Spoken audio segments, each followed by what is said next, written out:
Status کو، وہ کوئی تبدیلی نہیں ماننے کو تیار، کیونکہ اسی نظام کی شاخوں پر تو ان کے گھونسلے بنے ہوئے، وہیں سے تو مفادات ان کے وابستہ ہے۔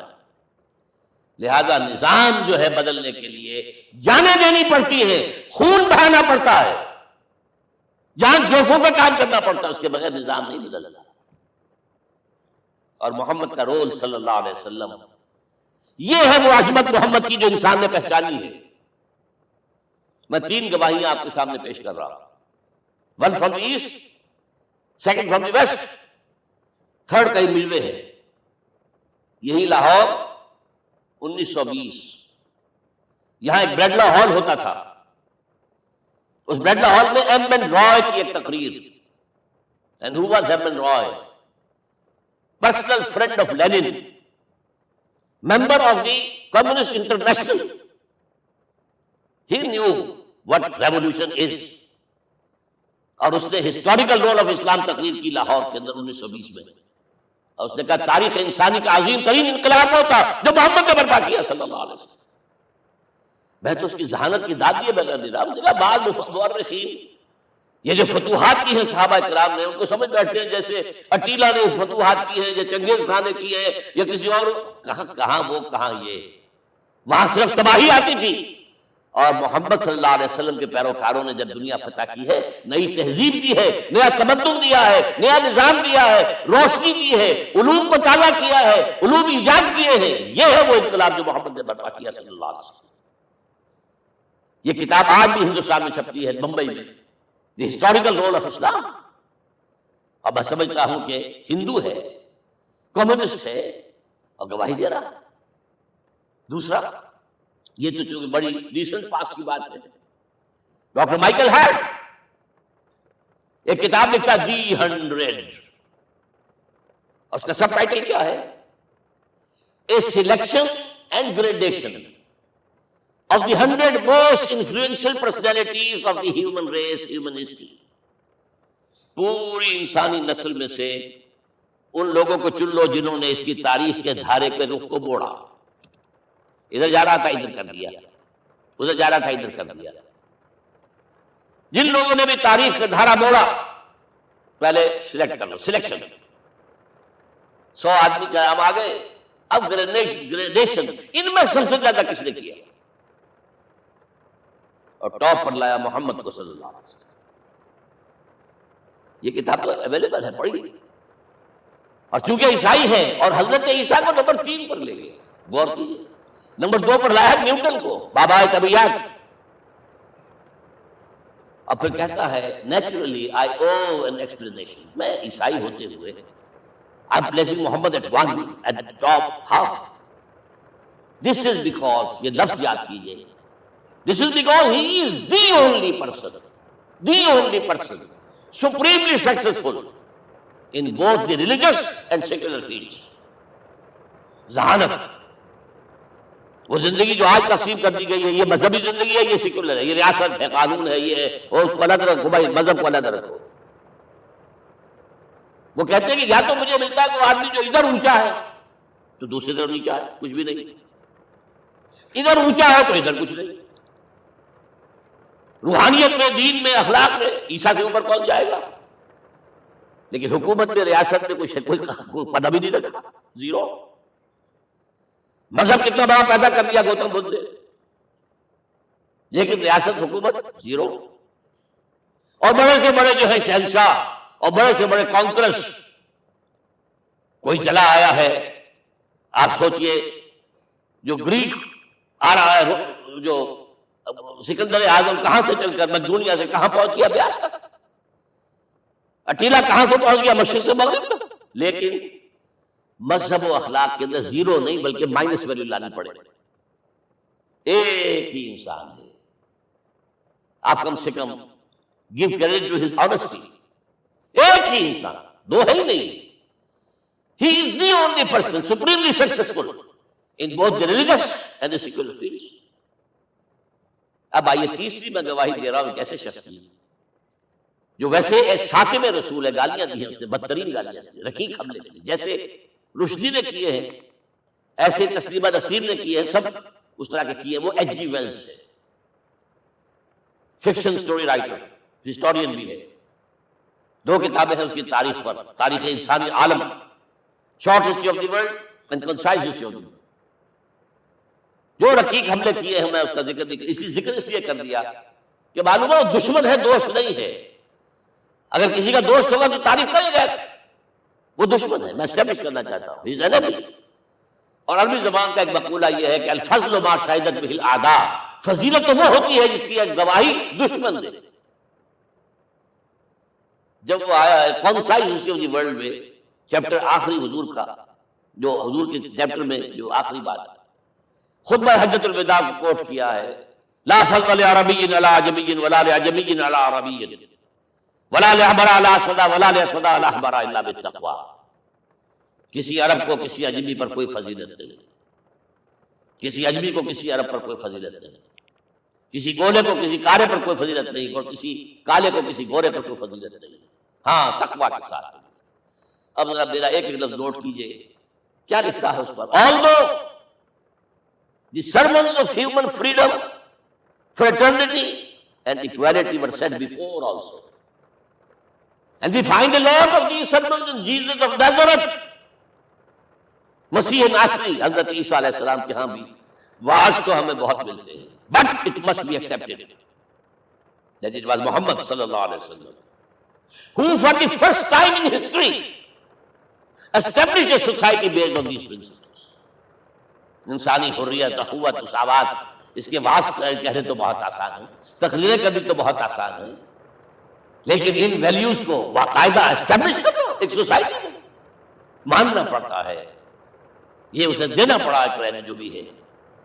لیکن ایک بات نوٹ کر لیں، مبادہ کہیں آپ میرے بارے میں سوء ظن ہو جائے، تازہ ایڈیشن جو اب اویلیبل ہے اس میں سے یہ نکال دیے گئے، آج کے جو ان کے ایڈیٹرز ہیں ان کے حلق سے نیچے نہیں اتر رہے، اتنی بڑی حقیقت۔ آپ پنجاب لائبریری یا پبلک لائبریری سے جا کے پرانا ایڈیشن لیجیے، concise history of the world کے اندر آپ کو یہ الفاظ مل جائے گا۔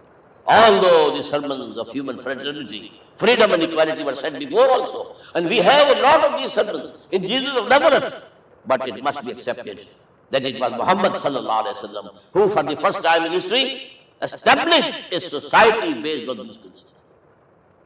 اب یہ جو مشن میں نے آپ کے سامنے رکھا، ایک بنیادی مشن قرآن کی تبلیغ کرو، تبلیغ کرو، تبلیغ کرو، تبلیغ کرو۔ یا ایھا رسول بلغ ما انزل الیک من ربک وان لم تفعل فما بلغت رسالتہ۔ نمبر 2، جو دین حق دیا اسے غالب کرو، قائم کرو، نافذ کرو، اس کی مثال پیش کرو دنیا میں۔ ان دونوں میں مدد درکار تھی محمد الرسول اللہ، جیسے حضرت مسیح نے کہا تھا بھائی قال عیسی ابن مریم للحواریین من انصاری الی اللہ، کون ہے میرا مددگار اللہ کی راہ؟ جیسے کہ اللہ فرماتے ہیں سورہ حدید میں، بڑی پیاری آیت ہے، بڑی ریولوشنری آیت ہے، بلکہ میں بڑی ننگی انقلابی آیت ہے قرآن مجید، اتنا صاف اللہ تعالیٰ ہی سچ بول سکتا ہے، کوئی اور تو ضرور کہے گا کہ اس کے اوپر کوئی کپڑا ڈال کے بات کرے گا۔ آیت نمبر 25 آف سورۃ الحدید، لقد ارسلنا رسلنا بالبینات، ہم نے اپنے رسولوں کو بھیجا واضح نشانیوں کے ساتھ، معجزات کے ساتھ۔ وانزلنا معهم الکتاب والمیزان، ان کے ساتھ کتاب اتاری، شریعت اتاری، میزان اتاری، نظام اتارا۔ لیقوم الناس بالقسط، تاکہ لوگ عدل پر قائم ہوں۔ اس لیے کتاب کیوں بھیجی، رسول کیوں بھیجے، نبی کیوں بھیجے، وحی کیوں بھیجی؟ تاکہ لوگ عدل پر قائم ہوں۔ یہ اس سے بڑی آیت کوئی ہوگی؟ عدل اجتماعی، یہ سوشل جسٹس۔ اب اگلا ٹکڑا پڑھیے، وانزلنا الحدید، ہم نے لوہا بھی اتارا ہے، فیہ باس شدید، اس سے اسلحہ بنتا ہے، جنگی قوت ہے، وَلِيَعْلَمَ اللَّهُ مَن يَنصُرُهُ وَرُسُلَهُ بِالْغَيْبِ، اور اللہ دیکھ لینا چاہتا ہے کون ہے اس کے وفادار بندے جو لوہے کی طاقت کو ہاتھ میں لے کر اللہ اور اس کے رسول کی مدد کرتے ہیں۔ دین اللہ کا، اسے قائم کرنا اللہ کی مدد ہے، اسے قائم کرنا محمد کا فرض ہے، اس کے جدوجہد کرنا محمد کی مدد ہے صلی اللہ علیہ وسلم۔ یہ تھی نصرت، اور یہ نصرت آپ کو معلوم ہے حضور کی زندگی میں صحابہ کرام نے کی ہے کہ نہیں کی؟ جو شخص ایمان لایا فوراً داعی بن گیا، فوراً۔ ابو بکر ایمان لائے، اور 6 جو ہے عشرہ مبشرہ میں سے چوٹی کے صحابہ، وہ ان کی دعوت پر ایمان لائے. سعد بن ابی وقاص، طلحہ، زبیر، عثمان، سعید بن زید، یہ سب کون؟ حضرت ابو بکر کی دعوت. نوجوان ہیں. مصعب بن عمیر کو گھر سے نکال دیا چچا نے، اور بڑا نہ کر کے نکالا ہے کب وقت، اس لیے کہ باپ مر گیا تھا، بہت دولت چھوڑ گیا تھا. ماں نے بڑے ناز و نام میں پالا تھا. کہتے 200 درہم کا جوڑا اس کا بن کر آتا تھا شام سے، جیسے کبھی ہم کہتے تھے کہ پنڈت نہرو کے کپڑے جو ہے پیرس سے سی کر آتے ہیں. اور جہاں سے گزر جاتا تھا مصعب، اتنا اس نے لگایا ہوتا تھا عطر کے پوری گلی جو ہے وہ خوشبو سے جو ہے بھر جائے. چچا نے بلایا، تم تو یہ کچھ چھرے کر رہے ہو اپنے باپ کی دولت پر نہ، اور تم اسے کہتے ہو کافر، نکل جاؤ گھر سے. وہ چلنے لگے. یہ بات ٹھیک ہے، چلنے لگے. وہ سمجھا تھا کہ میرے کہنے سے اس کے تو اس کو تارے نظر آ جائیں گے، یہ فوراً جو ہے توبہ کرے گا، پلٹ آئے گا.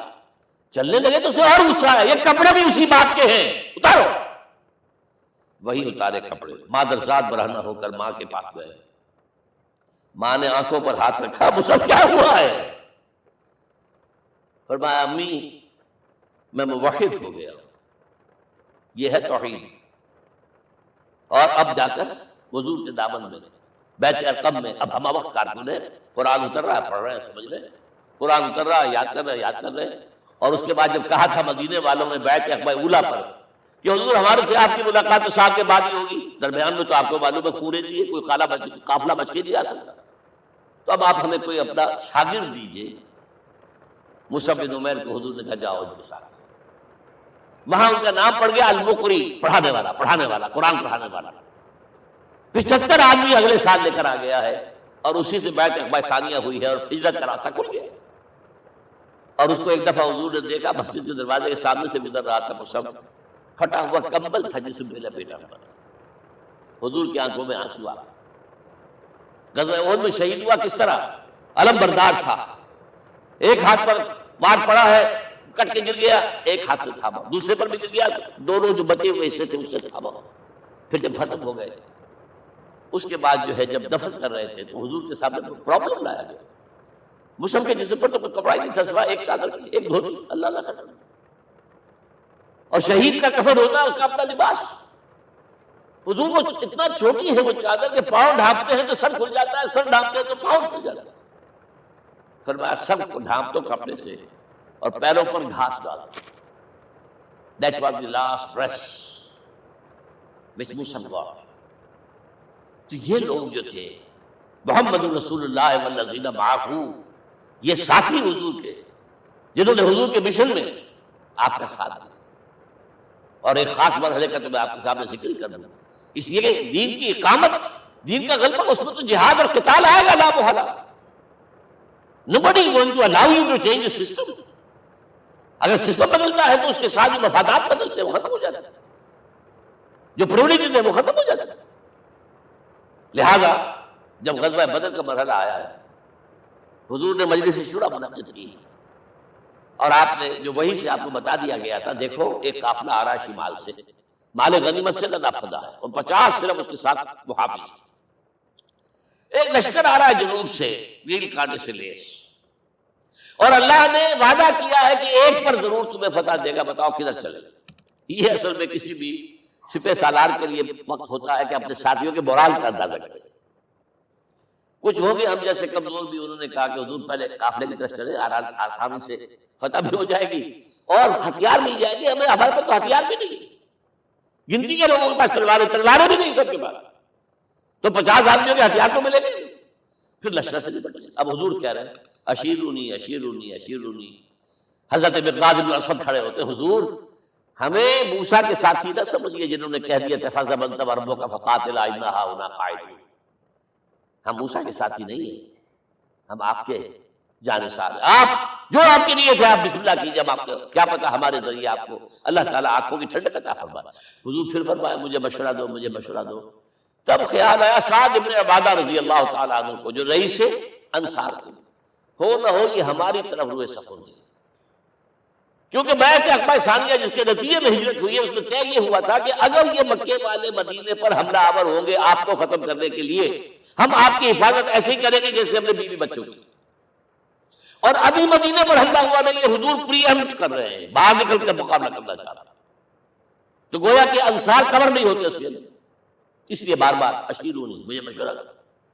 اب سالم کے بعد کھڑے ہوتے ہیں، کانک تعنینا یا رسول اللہ صلی اللہ علیہ وسلم، اے اللہ کے رسول شاید آپ کا روح سخن ہماری جانب ہے. فإنا آمنا بک وصدقناک، ہم آپ پر ایمان لا چکے ہیں، ہم نے آپ کی تصدیق کی، اب ہمارے پاس چوائس کون سا ہے؟ اگر آپ آگے چلیں ہم پیچھے چلیں گے، اگر برق الغبار تک پہنچیں گے ہم اپنی اونٹنیوں کو دبلا کر لیں گے. یمن کا آخری شہر جو ہے برق الغبار، اور اگر آپ ساحل سمندر پر کھڑے ہو کر اپنی سواری سمندر میں ڈالیں گے ہم بھی ڈالیں گے. بہرحال یہ مراحل ہیں کہ جن سے گزر کر حضور نے اللہ کے دین کو غالب کیا اور قائم کیا، اور اس ہر سطح پر، ہر مرحلے پر صحابہ کرام نے آپ کا ساتھ دیا. جہاں آپ کا پسینہ گرا وہاں انہوں نے اپنے خون کی ندیاں بہا. محمد رسول اللہ والذین معہ اشداء علی الکفار رحماء بینہم، یہ ہے در حقیقت عظمت محمد صلی اللہ علیہ وسلم. آج کے دور میں سمجھ لیجیے اچھی طرح، یہ دور جس کا کہ فاتح ہے حضور، فاتح سے مطلب افتتاح کرنے والا. اس دور میں اجتماعی نظام کی اصل اہمیت ہے. اجتماعی نظام غلط ہے، ایکسپلائٹیٹو ہے. تقسیم دولت کا نظام غلط ہے. کیا ہوگا؟ ایک طرف دولت جمع ہوگی، ایکومولیشن آف ویلتھ، ایک طرف بھوک، افلاس، فاقہ. شاہ ولی اللہ دہلوی کہتے ہیں کہ جس معاشرے میں تقسیم دولت کا نظام غلط ہو جائے، یہ دو دھاری تلوار ہے، دو دھاری، دونوں طرف کاٹتی ہے. ایک طرف دولت جمع ہوگی تو عیاشیاں ہوگی، بدماشیاں ہوگی، کچھ چرے ہوں گے، وہ بھی خراب، معاشرے کے لیے خراب. اور ایک طرف فقر ہوگا، بھوک ہوگی اور فاقہ ہوگا، یہ بھی خراب. اس لیے کہ حضور فرماتے ہیں کاد الفقر یکون کفرا، فقر تو انسان کو کفر کی حد تک پہنچا دیتا ہے. لہذا فقر کو کل نظام کو چھوڑنا ہوگا. یہ الفاظ شاہ ولی اللہ دہلوی رحمۃ اللہ علیہ جو 12ویں صدی ہجری کے مجدد. اس نظام کو بدلنا. اب آپ سوچئے حضور صلی اللہ علیہ وسلم نے جب اپنے اس مشن کی تکمیل کر لی، تو میں اب دو باتیں آپ کو بتا رہا ہوں. چونکہ حضور کی بعثت صرف عرب کے لیے نہیں تھی، صرف عربوں کے لیے نہیں